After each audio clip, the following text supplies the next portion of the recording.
Hi, this is Phil Hinton and welcome to another video on avforums.tv. In this episode we take a close look at the Panasonic PT-AE3000 LCD projector. When it comes to design and looks, I think we need to get one thing out of the way first. This is an ugly looking plastic box. Of course, that could be said for all the Panasonic projectors that have come before this one. Indeed, it looks identical to the PT-AE3000 and PT-AE1000. So this is one machine that you hide on the ceiling or on a wall mount in a dark room. It's never going to win any prizes in the design stakes. But that said, just what does the PT-AE3000 offer us over the previous models? The size of the projector chassis is almost identical to the previous machines, and the same matte black finish is used on the plastic body, with the air intake and exhaust to the front and the lens centrally mounted. The top panel once again houses the lens shift wheels, and the video connections are based on the backside of the chassis. Connections wise, the PT-AE3000 doesn't disappoint, with 3 HDMI version 1.3 slots, a computer RGB, 2 component inputs, 1 S-video slot, and if you want to use this projector in a custom install, it also has the necessary RS-232 control port. Once set up, we switch to what can only be described as comprehensive menu pages.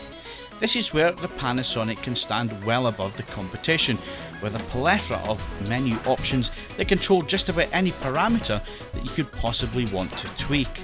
The basic picture controls are joined with a waveform monitor, full grayscale white balance options, and of course Panasonic's strange colour management feature.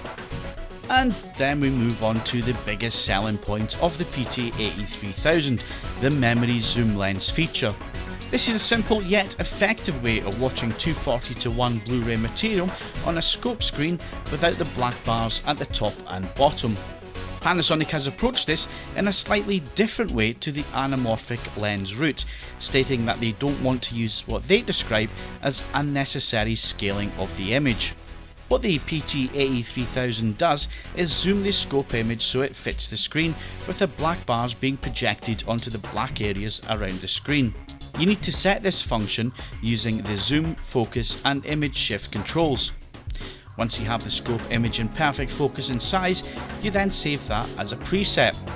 Once this is done, you can then set the 185:1 or 178:1 for TV material, and again save this as a preset. Once you have this all set up, in future it's just a simple button push on the remote to move between scope and 16:9 material. The most important points of a display are how it performs in out-of-the-box settings, and just the front panel brightness, contrast and sharpness controls set correctly. With the PT-AE3000 there are plenty of picture presets to choose from. Panasonic has also included one preset which they claim has been put together by a Hollywood colorist. This piqued my interest, but on viewing it's obvious that any colour work that has been done is washed out with a bright 8400K temperature which pushes blue. The cinema settings are also slightly disappointing, with a gamut that's wide and grayscale mix looking too low on blue, giving a dull image around 4600K. Indeed, the Cinema 2 setting was quite dull, flat and surprising for Panasonic, as they usually go for a more accurate temperature of around 5800 to 7000K. Eventually I settled on the Cinema 3 setting, which seemed to be a good compromise, if still a little bit low in the grayscale mix. So with this setting looking the most accurate out of the box, it does give us some idea about the design. The grayscale, although low, does track uniformly across the range with no significant dips or peaks, pointing to a good colour decoder, and it should easily allow correction through ISF calibration. And the gamut, although wide on the green end of the Rec 709 triangle, this wasn't too distracting on screen, with grass being the exception. So moving on to calibration allows us to push the PT-AE3000 towards giving us the best possible picture performance it can manage. Grayscale did not take too much work to get good results, with delta E's under 1.3 across the stimulus range from 20 to 100 IRE. This immediately improved the image on screen, adding back shadow detail and a correct video white. Next was a look at the colour gamut and the tools that we have available to see if we can improve the performance. The Panasonic does have a unique colour management tool, which, although not a fully linear tool, is capable of giving us some control over a limited area, which thankfully is within the range across the various stimulus points. After a lot of work, it was possible to hit Rec 709 with luminous delta E errors under 8. For the price point and the fact that this is a limited system, this result was very welcome. Gamma was also well behaved, with a good curve around 2.28, which is where we want to be for full material on Blu-ray disc. The PT-AE3000 was now looking accurate and to the standards.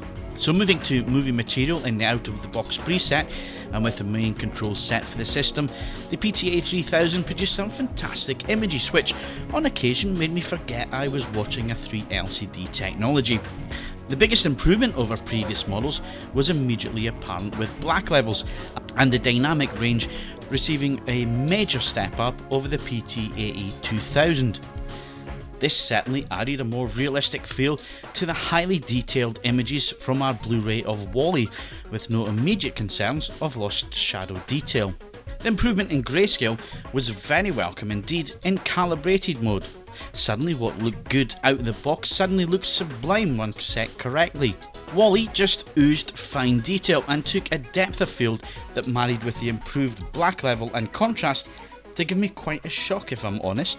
Suddenly, the PT-AE3000 with its memory zoom mode and brilliant calibrated image made me ponder going out and buying one.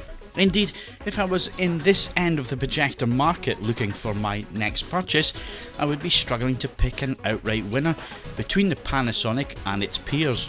What does separate the Panasonic, however, is the unique CinemaScope memory function. Suddenly, a very good high performance machine at this price point turns the experience into a spectacle of widescreen viewing. You would have to spend serious money to better that, or opt for a manual route with its peers. Add to this the calibrated performance and big step up on last year's dynamic range, and you can see why I really like this projector. Because of all this, we highly recommend the Panasonic PT-AE3000 LCD projector. If you'd like to read the full review, then please point your browsers to www.avforums.com/reviews.